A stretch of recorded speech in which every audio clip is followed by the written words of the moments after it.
Dans cet épisode de mon achat-revente de cartes Pokémon, j'ai acheté un énorme lot de cartes holographiques avec un potentiel exceptionnel. Je peux faire facile x2 voire x3 dessus, je pense. Je vais commencer par un bilan de nos ventes avec le budget qu'elles nous ont permis de débloquer pour l'achat que j'ai fait dans cette vidéo. Alors, du coup, on peut voir que j'ai vendu, voilà, le Ursaking, le fameux. Ça nous a permis de vendre la totalité du lot. C'est-à-dire on a quand même perdu un peu d'argent dessus, mais on a récupéré une grande partie de notre argent. J'ai vendu aussi, voilà, les petites solos de Articuno Elector. Cela dit, j'ai pas réussi à vendre le Jirachi. Je vais peut-être baisser son prix, un de ces quatre, on verra bien. J'ai vendu quasiment tous les lots. Il m'en manque que 2 à vendre, 2 cartes vintage Jap. Donc c'est plutôt cool, on fait un micro bénéfice dessus, mais ça reste un bénéfice, hein, c'est toujours utile. On grandit à petite échelle au fur et à mesure de l'achat-revente.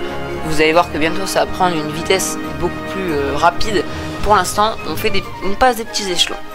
Ensuite, on a voilà, des cartes qui proviennent de mon Master Set qui ont été vendues. Bon, celle-là était vendue un peu moins cher que ce que je pensais, malheureusement, mais bon, ça reste bien. Voilà, ici on a vendu des trucs. Comment on appelle ça? Les reverse. Comment on appelle ça? Les reverse, j'en ai vendu pas mal. Les reverse, j'ai vendu beaucoup de reverse. Là, vous voyez, j'ai vendu 10 reverse de EV1, donc écarlate et violet. Là, j'ai vendu. C'était pas censé être inscrit. J'ai peut-être pas vendu de beaucoup de reverse. Non, j'ai peut-être vendu que des reverse de écarlate et violet de base. Bon, c'est pas grave. J'ai vendu aussi le Morpheo reverse de Star Étincelante. Et ici, c'est quoi? C'est le Staros de Légende oubliée. Et oui, c'est une carte qui traînait comme ça que j'avais. Je sais même pas d'où elle vient, mais bon, je l'ai vendue et je l'ai compté dans l'achat-revente. Tout ça nous a débloqué un budget de 41 n'importe quoi. 41 € pour faire l'achat que j'ai fait aujourd'hui. Avec ce budget, j'ai acheté un lot de cartes Pokémon holographiques qui m'a coûté 18,30 €, donc pas utilisé tout le budget. Les frais de port sont compris dans le prix que je viens de vous annoncer. Alors j'ai mis les cartes dans un classeur pour le stockage, c'est un petit peu mieux au niveau protection. Je vais vous montrer ça rapidement. Bon, je vais pas passer chaque holo en détail. Vous voyez, Boréas, Sangoyat, etc. Il y a des holos. Bon, là, la meilleure holo du lot, je dirais que c'est soit le Zeraora, soit la Rhinestack, parce que c'est deux qui datent du début du bloc EB et un Pokémon apprécié et un qui date du début de bloc, donc ça coûte toujours un petit peu d'argent. Après on a du Pokémon Go, Starter, ça coûte un petit peu. Voilà, toutes les choses comme ça coûte un petit peu. Ici on a quoi? Alors, voilà, comme d'hab des holos. On a une holo de Ombre Ardente qui, en fait, vous allez voir, si je vous montre, voilà, les holos et celles sont abîmées. Voilà, je sais pas si vous voyez ici, mais c'est abîmé. Voilà, focus de la caméra. C'est abîmé un petit peu. Après, il y en a qui sont dans meilleur état que d'autres, mais je pense qu'un lot de cartes Pokémon Soleil et Lune holographiques, même dans un état un petit peu abîmé, ça peut partir facilement. On a du XY aussi, avec notamment... non, je sais même pas si c'est XY ou si c'est noir et blanc. Ça a l'air d'être noir et blanc, hein. 2012 c'est noir et blanc. On va juste jeter un oeil à l'état, j'ai pas trop fait attention. Vous voyez que c'est abîmé. Voilà. Mais ça reste quand même vachement bien pour un Draco holographique de 2012 que j'ai eu dans un lot groupé de cartes à 18 €. Franchement, c'est vraiment bien. Dans ce lot, le vendeur a mis une carte de Frisonille holographique shiny de destinée radieuse. Il a compté ça comme une holographique certainement, sauf que comment dire, du shiny de destinée radieuse en Near Mint, ça vaut de l'argent. Donc je pense que cette carte, je peux en tirer déjà entre 5 et 10 € facilement.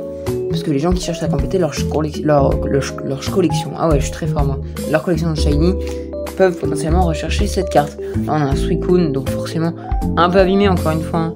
Le sleeve est abîmé aussi d'ailleurs, mais abîmé ici. Focus s'il vous plaît la caméra. Bon, elle veut pas focus. Allez, voilà, un peu abîmé sur les coins comme ça, mais ça reste un Pokémon légendaire, assez vintage. Si on regarde la date, je sais pas si on va voir ici, c'est du 2016, donc c'est du XY, ça coûte, ça vaut quand même de l'argent, même en état un peu abîmé. Et du coup, je peux quand même en tirer un bon bénéfice là-dessus. Et du coup, j'ai réfléchi à la façon dont je vais revendre ces cartes. En gros, je vais faire deux lots, un en enchère, donc un lot enchère XY/noir et blanc en enchère, et un lot SL ici en enchère. Et les holos qui sont en Near Mint, bah je les vendrai à l'unité hein, pour que les gens puissent compléter leur set. Peut-être pas les holos de célébration, les holos de célébration, je vais faire un lot je pense, ou bien je vais les inclure dans le lot SL peut-être, parce que les holos de célébration personne n'en veut, hein, tout le monde les a, du moins tous ceux qui cherchent à faire le master set, c'est assez simple de les avoir. Et il y en a encore, regardez, il y en a encore, on a dans tous les sens.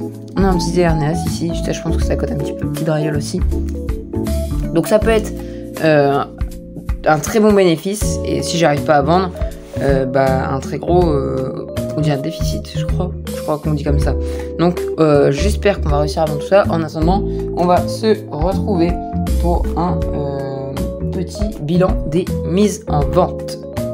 On se retrouve pour le fameux bilan des mises en vente, donc pas grand chose car j'ai acheté qu'un lot.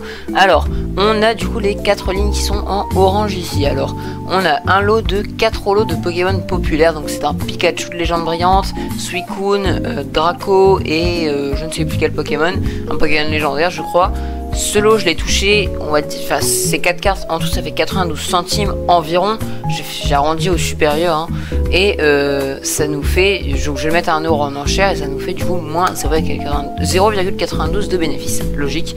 Ensuite on a 18 cartes Pokémon holo, donc c'est ce que j'appelle le vintage, donc ça va être du XY, du noir et blanc, il y a du pouvoir émergent aussi, je crois que c'est en dessous de noir et blanc mais bon bref,